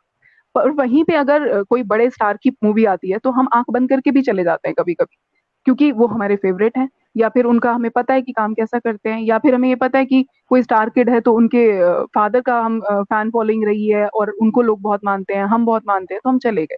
क्योंकि वो ऑब्वियसली सारा अली खान है या श्रद्धा कपूर है, उन्हें पहली बार में ही हम लोग देखने के लिए जाते हैं। पर मुझे कोई देखने नहीं जाएगा। ये चीज हम लोग भी तो अपने लेवल पे कर रहे हैं। अब जब हम लोग ही अपना रिस्क नहीं लगाना चाहते, 1,000 रुपए का भी रिस्क नहीं लेना चाहते, तो कोई भी प्रोड्यूसर या डायरेक्टर क्यों किसी के ऊपर पैसा लगाएगा? ये चीज हम ही लोगों को चेंज करनी पड़ेगी। हम भी, अगर छोटे छोटे स्टार भी आते हैं या कोई भी एक्टर नया काम करता है, तो हम उसको देखें, सराहें, अप्रिशिएट करें, बजाय इसके कि उसको निग्लेक्ट कर दें, या उसका बहुत प्रमोशन नहीं हुआ है मूवी का, उस पर पैसा उतना नहीं लगा है, तो हम उसके प्रमोशंस का हमें कुछ अंदाजा ही नहीं है, हम उनको देख ही नहीं रहे हैं, हम उनको सुन भी नहीं रहे हैं।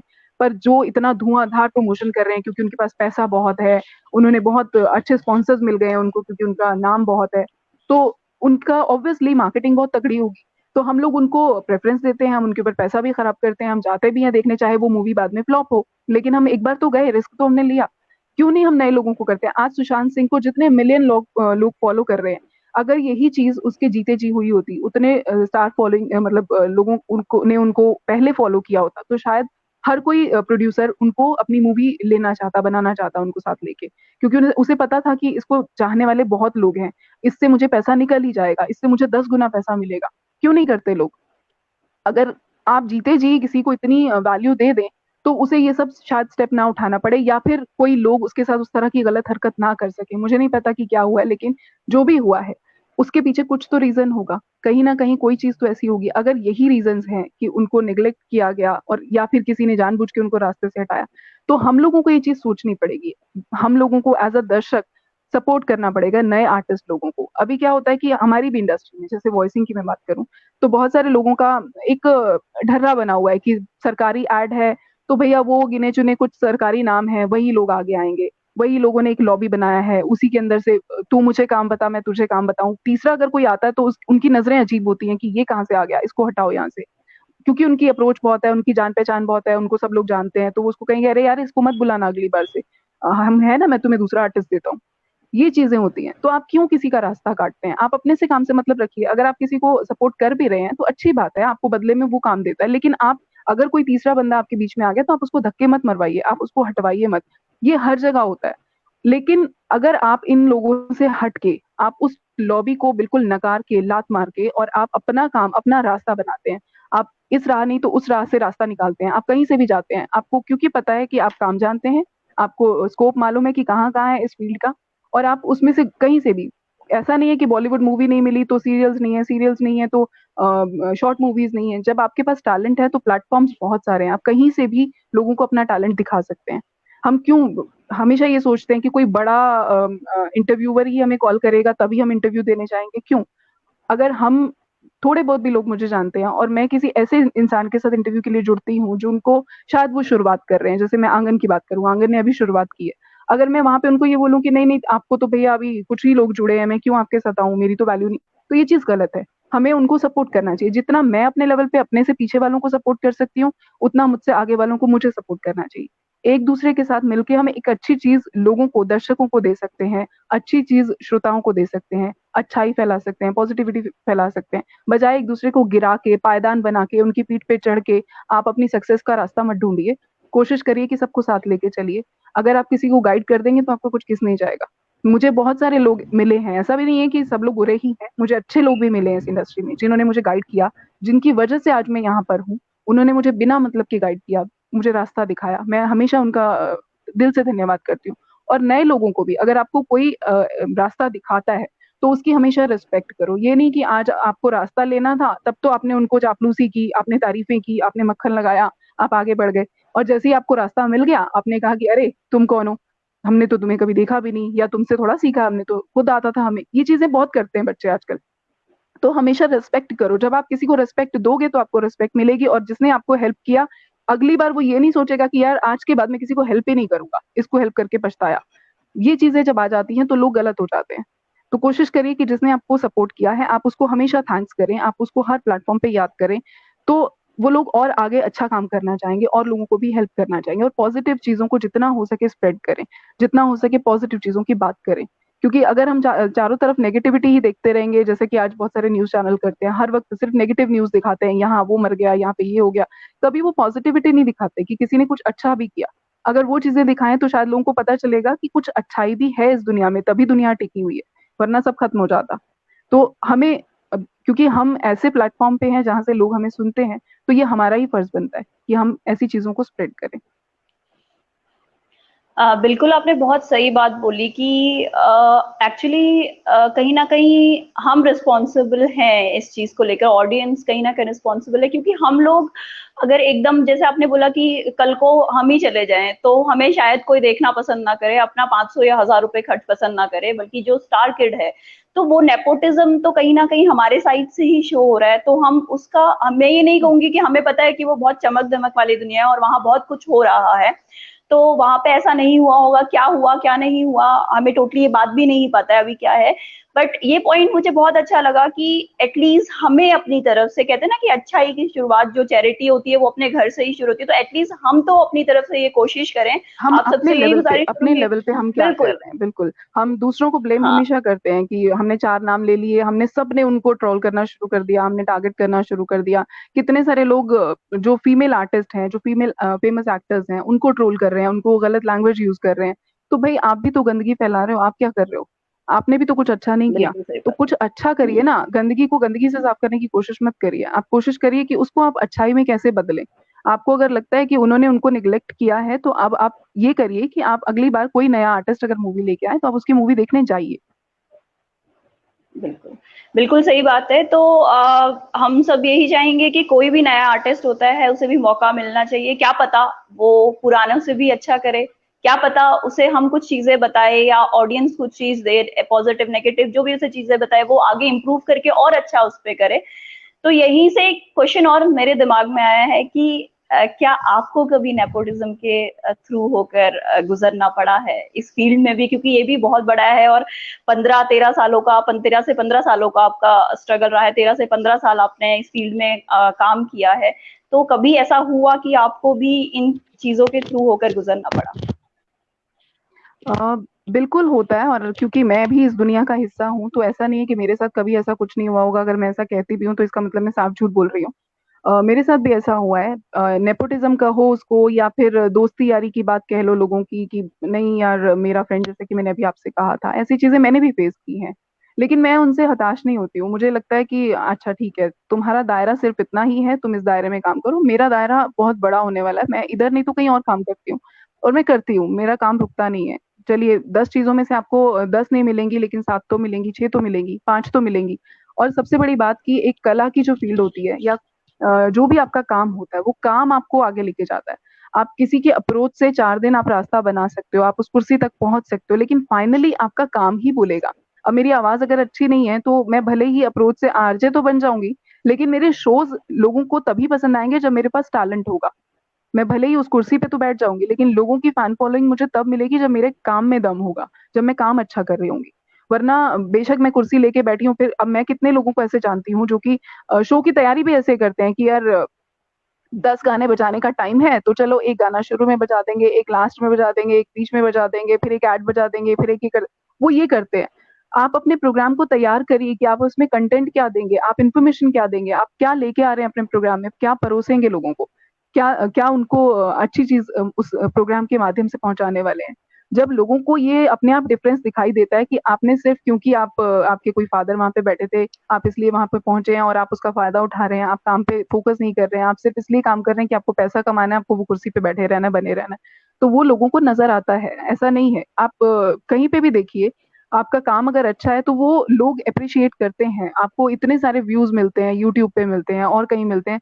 अच्छी चीजें, भले ही बुरी चीजों को भी व्यूज मिलते होंगे, लेकिन अच्छी चीजें दबी नहीं रह जाती हैं, वो भी कहीं ना कहीं उनको भी लोग पसंद करते हैं। आज नहीं कल, कल नहीं परसों, कभी ना कभी वो सामने जरूर आती हैं और लोग उनको अप्रिशिएट करते हैं। अगर नहीं कर रहे हैं तो मतलब कुछ ना कुछ इंप्रूवमेंट की जरूरत है, उसको और अच्छा करने की जरूरत है।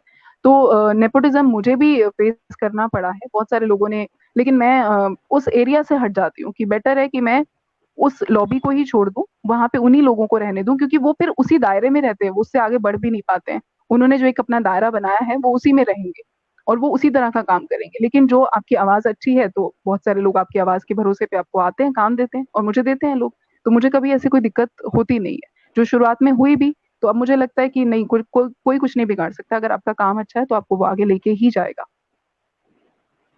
बिल्कुल, बहुत सही बात बोली कि पॉइंट टू बी नोटेड कि टैलेंट मैटर्स। आपका टैलेंट क्या है? चापलूसी करके आप 2 दिन, 4 दिन, महीना, 1 साल शायद कहीं न कहीं किसी न किसी भी फील्ड में काम कर लेंगे, बट लास्ट एट लास्ट आपका टैलेंट ही काम आएगा। बहुत ही अच्छी बात बोली रेखा जी ने। बहुत सीरियस हो गया। मैं 1 सेकंड का पानी का ब्रेक लेना चाहूँगी क्योंकि आपको बोलने की आदत है, मुझे इतनी आदत नहीं है। थैंक यू सो नहीं, मच। मैं भी पी लेती हूँ अगर आप पानी पी रहे हो हाँ, बिल्कुल, बिल्कुल। तो।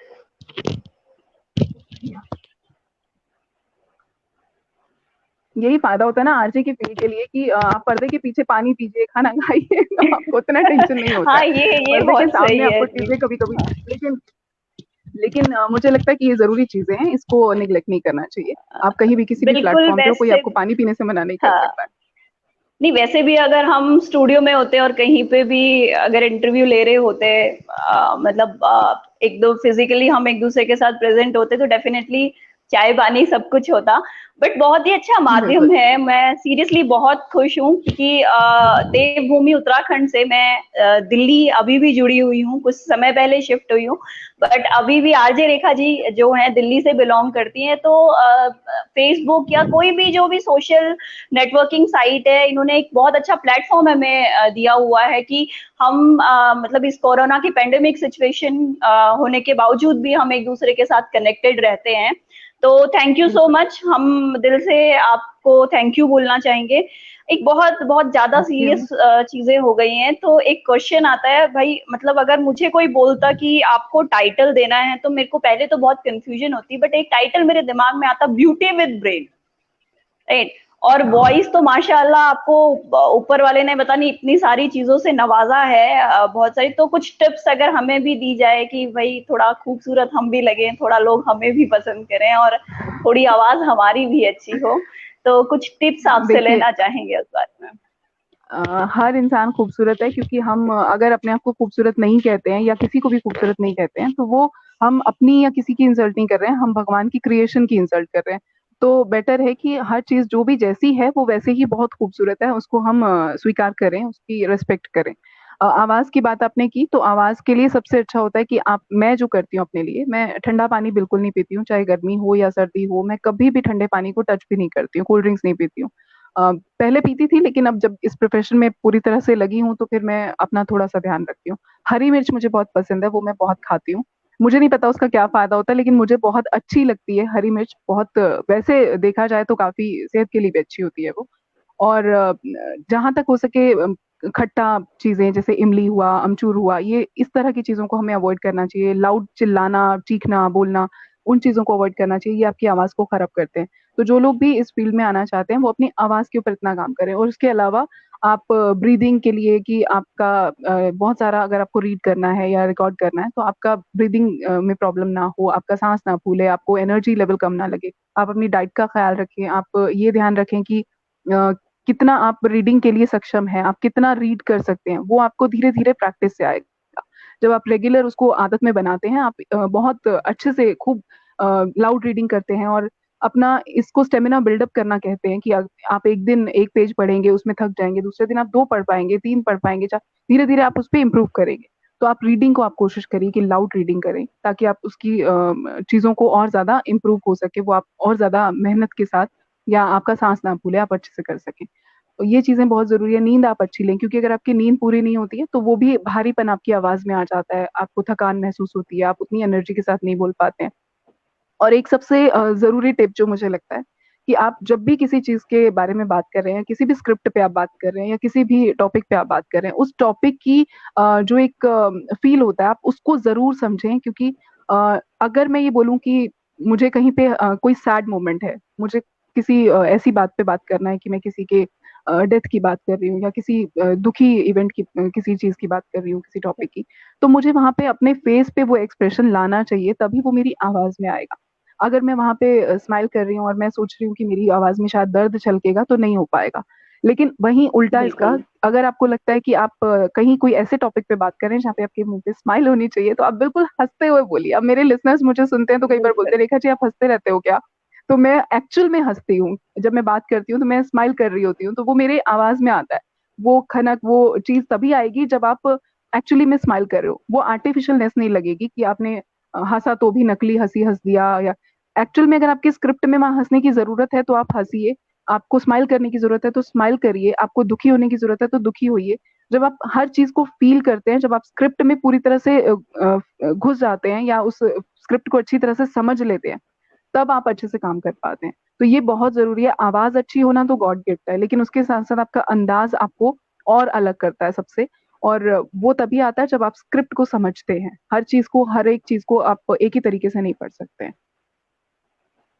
बिल्कुल, बहुत सही बात बोली कि जब भी आप किसी भी वर्क को कर रहे हो तो पहले उसे समझिए, उस पे होमवर्क कीजिए, और जब भी किसी भी फील्ड में जा रहे हो तो डेडिकेट होके जाइए उस फील्ड के लिए। आप डेडिकेट रहेंगे, जैसे आपने कहा कि आप गर्म पानी पीती हैं, कभी भी ठंडा पानी नहीं पीती हैं, हम्म। मिर्ची खाती हैं, मुझे मेरे बस की नहीं है एक्चुअली, बट फिर भी अच्छा लगा मुझे ये कंसेप्ट कि आपको पसंद है और आप मिर्ची खाती हैं। बहुत सारी चीजें आपने बताई।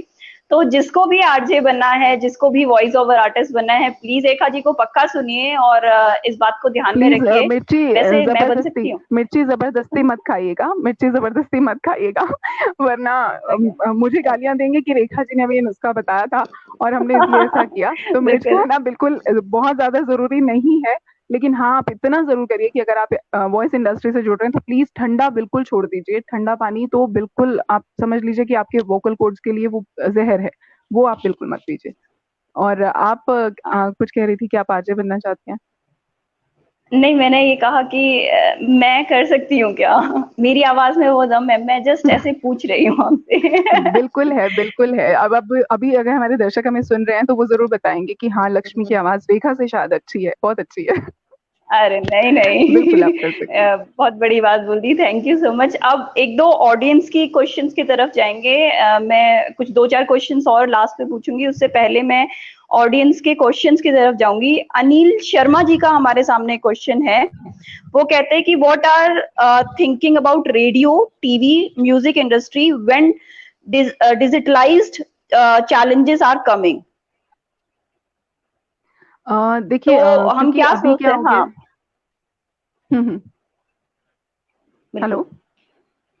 हाँ जी, ये जी, इनका मैं क्वेश्चन यही था। कह रही थी कि जैसा कि अभी आजकल सब कुछ बहुत ज्यादा डिजिटल भी हो गया है हर चीज में। अभी आप देखिए कि हर चीज ऑनलाइन है।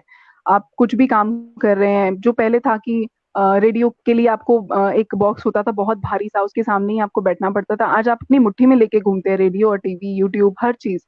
तो ये बहुत अच्छा है, और इसकी वजह से बहुत लोगों को बहुत ज्यादा स्कोप भी मिला है, बहुत ज्यादा एक बड़ा दायरा हो गया है, बहुत फायदा हुआ है इस चीज का कि हर कोई अपना टैलेंट दिखा सकता है। वरना एक टाइम होता था कि लोगों को अगर ऑल इंडिया रेडियो ने नकार दिया तो उनके पास कोई ऑप्शन नहीं है, या लोगों ने अगर कहीं फिल्मों में ट्राई किया और आपको 3-4 डायरेक्टर्स लोगों ने नहीं एक्सेप्ट किया, तो आपके पास कोई ऑप्शन नहीं है। लेकिन आज आप अपने हाथ में टीवी लेके चलते हैं, आप खुद के डायरेक्टर हैं, आप खुद प्रोड्यूसर हैं, आप कुछ अच्छा प्रोड्यूस करिए और आप उसको पब्लिक कीजिए। तो ये जो डिजिटलाइजेशन हुआ है या जो बहुत ज्यादा चीजें ऑनलाइन हो गई है, हर चीज, ये बहुत इजी एक्सेस भी हुआ है लोगों के लिए भी और आर्टिस्ट लोगों के लिए भी कि वो अपने काम को उतना इजीली लोगों तक पहुंचा सकते हैं।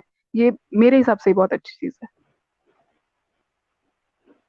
हाँ, तो मीडिया कहीं न कहीं हमारे लिए बहुत अच्छी चीज़ है, क्योंकि जो टैलेंट कहीं न कहीं हमारा अंदर छुपा हुआ था, उस टैलेंट को हम सबके सामने इसके थ्रू लेकर आ सकते हैं। बहुत ही सही बात आपने कही। नेक्स्ट क्वेश्चन है मोहम्मद जावेद खान जी का, कि पहला प्रोग्राम आपने कहाँ किया था मैम और आपको कैसे ब्रेक मिला? ये बहुत अच्छा सवाल पूछा है जावेद जी, क्योंकि जब मैंने ज्वाइन किया था रेडियो के लिए, मैंने पहली बार जब ऑडिशन दिया तो मैं सच बताऊं तो मैं पास नहीं हुई थी, क्योंकि बहुत टफ ऑडिशन होता है और ओके। इतना आसान नहीं है वहाँ पे, क्योंकि बहुत सारे लोग अप्लाई करते हैं, हजारों की तादाद में ऑडिशंस के लिए फॉर्म्स आते हैं वहाँ पर। और उनमें से अगर आप कुछ चुनिंदा लोगों में शामिल होते हैं तो ये बहुत मेहनत की और बहुत किस्मत की बात कह सकते हैं, और क्वालिटी भी आपके पास होना ही चाहिए।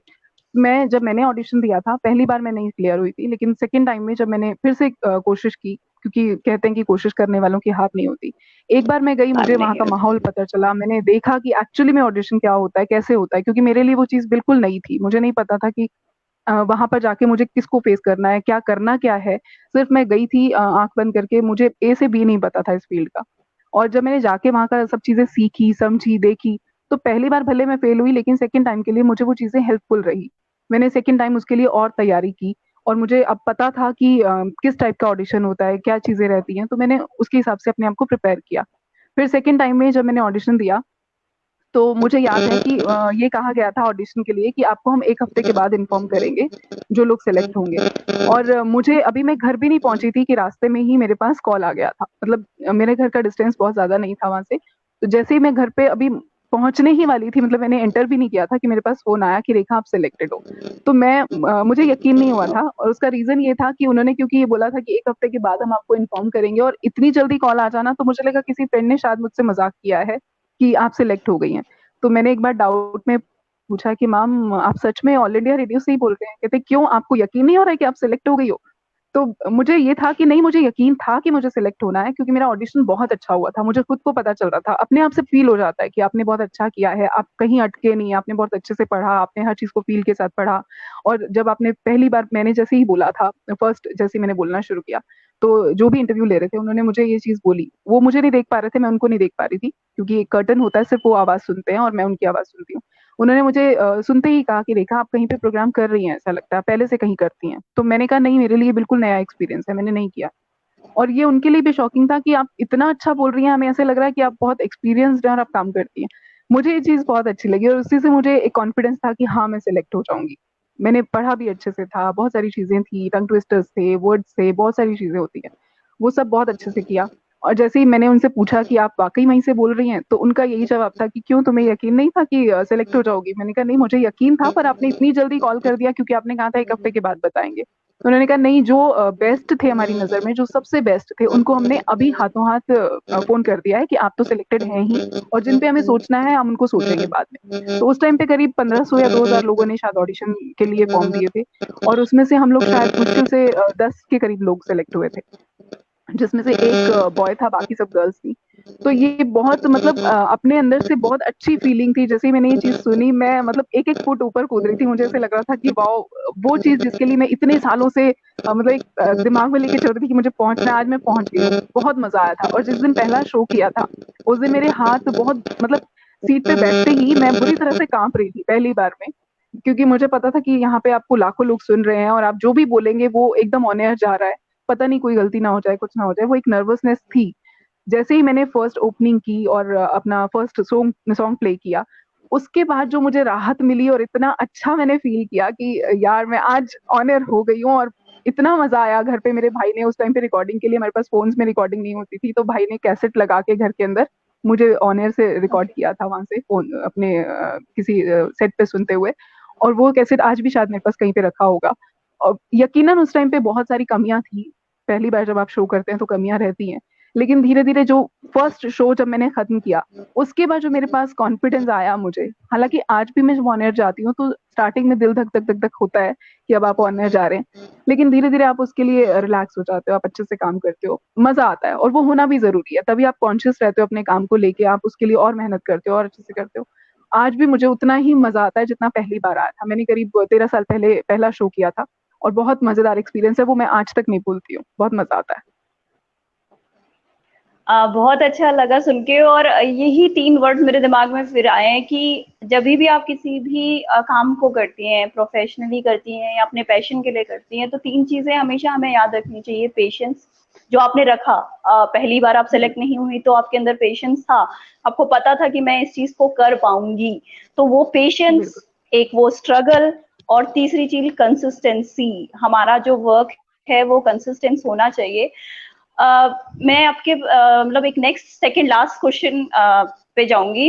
तो हम कहते हैं ना, जिंदगी अप एंड डाउन का नाम है, स्ट्रगल का नाम है, इसे हर हाल में निभाना होगा। बहुत सारे गाने भी बने हैं कि जिंदगी एक सफर है सुहाना, यहाँ कल का हो क्या हो किसने जाना।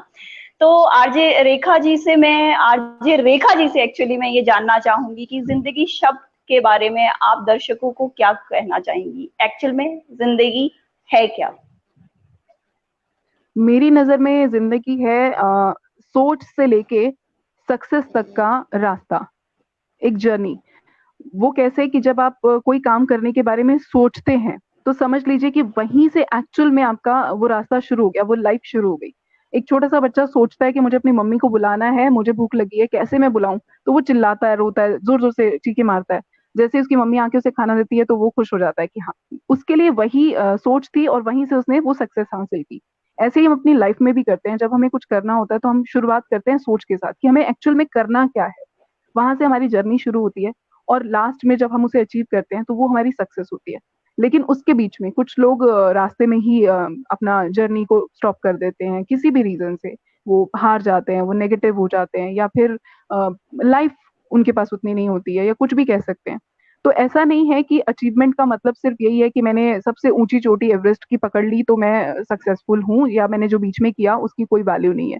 ऐसा नहीं होता है। जो भी हम हर दिन, आज मैं जो हूँ, आज से 2 दिन बाद, 10 दिन बाद, साल बाद, 10 साल बाद जो मैं रहूंगी, कुछ ना कुछ इम्प्रूव ही करूंगी, सबको पता है। तो वो जो मैंने अचीव किया वो मेरा सक्सेस है। मैंने आज के कंपैरेटिवली कल अगर कुछ अच्छा किया, या इस बीच में जो मैंने अच्छा किया, जो मैंने अपने आप को इम्प्रूव किया, वो मेरे लिए सक्सेस है। मैंने हर दिन कुछ नया सीखा, वो मेरे लिए सक्सेस है। तो सबसे पहली बात कि मैं क्या मेरा थॉट है, मैं क्या करना चाहती हूँ, वो शुरुआत मैं जिस दिन कर लेती हूँ, मेरी जर्नी वहीं से शुरू हो गई। और उसके बाद जब मैं उसके लिए काम करना शुरू कर रही हूँ तो मैं हर पड़ाव पे कुछ ना कुछ सक्सीड कर रही हूँ, कुछ ना कुछ आगे बढ़ रही हूँ। ये लाइफ है। इसमें आपको फेलियर्स भी आएंगे, इसमें आपको सक्सेस भी मिलेगी, आपको अप्रिसिएशन भी मिलेगा, आपको कहीं ना कहीं नेगेटिव लोग भी मिलेंगे, आपको कोई ना कोई रोकने वाला भी मिलेगा, कोई गिराने वाला भी मिलेगा, कोई आपको सहारा देके आगे ले जाने वाला भी मिलेगा। हर चीज को फेस करते हुए जब आप इस जर्नी को कंप्लीट करते हो, दैट इज लाइफ। करेक्ट। जिंदगी सीखने का नाम है, अगर मैं बोलना चाहूँ आपका पूरा कंक्लूजन निकाल के, कि आज जो आपने सीखा, आपने जो अचीव किया, कल वो आपको सक्सेसफुल बनाएगा। और सिर्फ जहां पे सीख रहे हैं हमें वहीं पर नहीं रुकना है, हमें सीखते जाना है। मैं लास्ट क्वेश्चन की तरफ बढ़ूंगी, उससे पहले मैं दिल से आरजे रेखा जी को थैंक यू बोलना चाहूंगी, क्योंकि अभी जस्ट कमेंट पढ़ रही थी तो मुझे बड़ी अच्छी सी स्माइल मेरे फेस पे आ रही थी, क्योंकि आप तो तारीफ डिजर्व करते ही करते हो, लोगों ने मेरी भी बड़ी तारीफ करी है, तो सबको दिल से बहुत मोहब्बत। और आपकी वजह से एक्चुअली मुझे इतना कुछ, इतना सुंदर सुंदर तारीफ सुनने को मिल रहा है। तो आपको दिल से बहुत मोहब्बत, बहुत बहुत नहीं थैंक यू, नहीं, वो आप मेरी डिजर्व तरफ करते से, हो आंगन टीम की लक्ष्य। तरफ से तो करूंगी। नहीं, आप बिल्कुल डिजर्व करते हो, आप बहुत अच्छे से मुझसे क्वेश्चंस कर रहे हो, क्योंकि इंटरव्यूअर को भी तभी मजा आता है जब सामने से एंकर बहुत अच्छा हो, क्वेश्चन करने वाला बहुत अच्छा हो, वो क्वेश्चंस उस तरह के निकाल के लाए जिनको आंसर करने में मजा आए। तो आप वाकई डिजर्व करते हैं तारीफ। Thank you so much. और मैं भी अभी और कोशिश करूंगी कि इम्प्रूव करते रहो, और आपसे बात करती रहूंगी, ताकि मुझे भी पता चले कि चीजें धीरे धीरे कैसे इम्प्रूव करनी है। लास्ट बट नॉट लीस्ट, अपने अंदाज में आपको बस आंगन की ऑडियंस को थैंक यू बोलना, और एक बहुत जो फील्ड जिससे मैं भी थोड़ा बहुत रिलेट करती हूँ, साहित्य का फील्ड, मैंने सुना है आप उसमें भी हैं, आप मल्टी टैलेंटेड हैं। मैंने अभी एक कमेंट भी पढ़ा था कि माने कि रेखा जी सच में बहुत मल्टी टैलेंटेड हैं। तो साहित्य की इस दुनिया से इस जो है आप थोड़ा सा रूबरू कराइए, मतलब आपकी एक कविता सुनना तो लास्ट में बनता ही है और आपके अंदाज में एक थैंक यू तो आंगन के दर्शकों को बनता ही है। बिल्कुल, आपने मुझे कहा है, मेरे एक कहते हैं ना कि कवि के अंदर एक कविता उछाल मारती रहती है हमेशा, और बोलने वाले के अंदर कुछ ना कुछ दबा रहता है, हर वक्त उसको बोलने का मौका चाहिए होता है।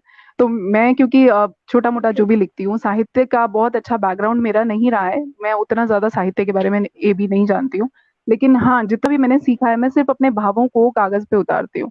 जो भी मैं फील करती हूँ, जो मुझे आसपास कहीं कुछ नजर आता है, कोशिश करती हूँ उससे जोड़ूं, और कहीं न कहीं लगता है कि मैं कुछ ऐसा लिखूं जो लोगों को कनेक्ट कर पाऊँ किसी तरीके से, या किसी के दिल की बात मैं समझा पाऊँ। बहुत सारे लोगों की मन की स्थिति ऐसी होती है कभी-कभी, जो हम लोग भले ही फेस ना करें, लेकिन उसको समझ पाना सबके लिए आसान नहीं होता।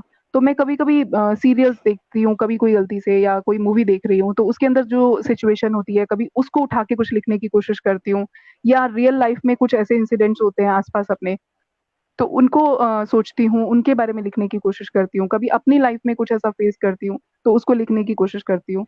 और अच्छा लिखती हूँ या बुरा, ये तो सुनने वाले जानते हैं, लेकिन मेरी कोशिश यही रहती है कि मेरे मन के भावों को मैं कागज़ पे उतारती हूँ। तो ऐसा ही एक भाव मैंने अपना लिखा है।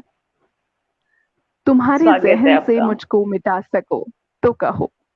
तुम्हारे ज़हन से वाह। मुझको मिटा सको, तो कहो।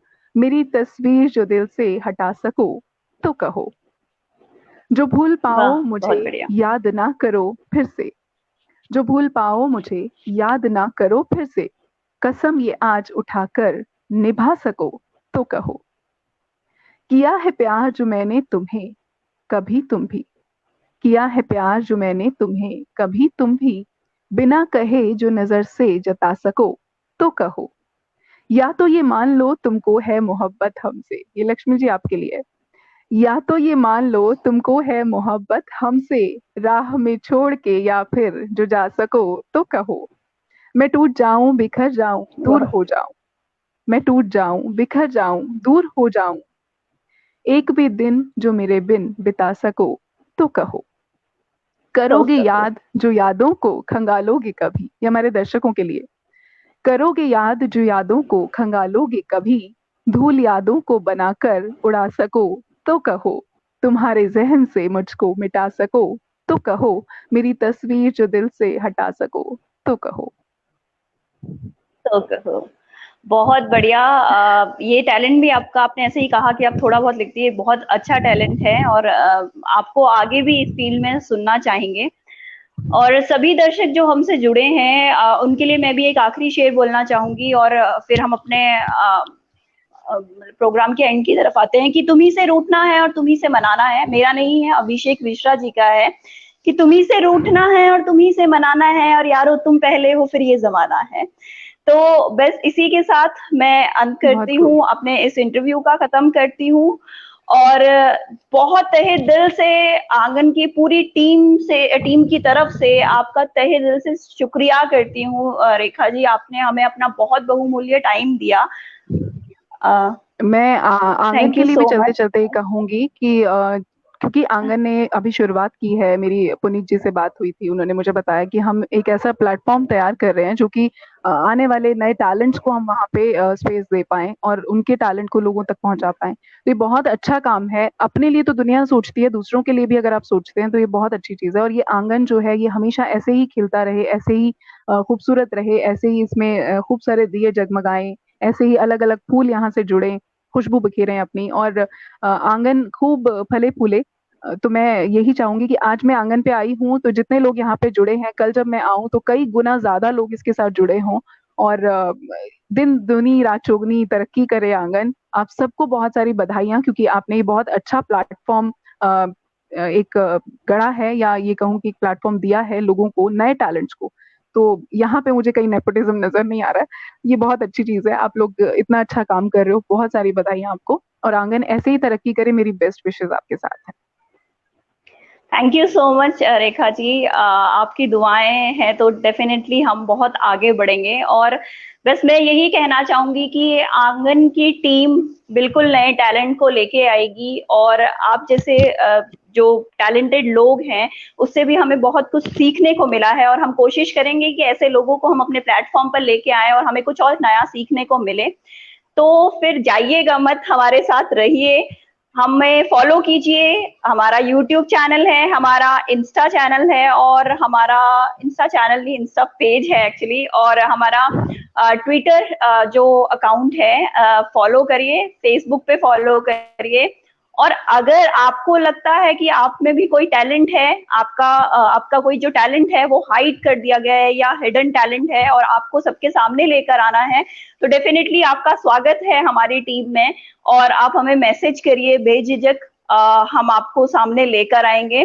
Thank you so much. और लास्ट में यही कहूंगी कि सुनो सुनो और लाइफ, सुनो सुनाओ और लाइफ बनाओ। Thank you so much Rekha ji, thank you so much जो मोस्ट लोग वेलकम, हमारे मोस्ट साथ वेलकम। जुड़े रहिए। Thank you so much. Thank you, thank you. Thank you दर्शकों को भी।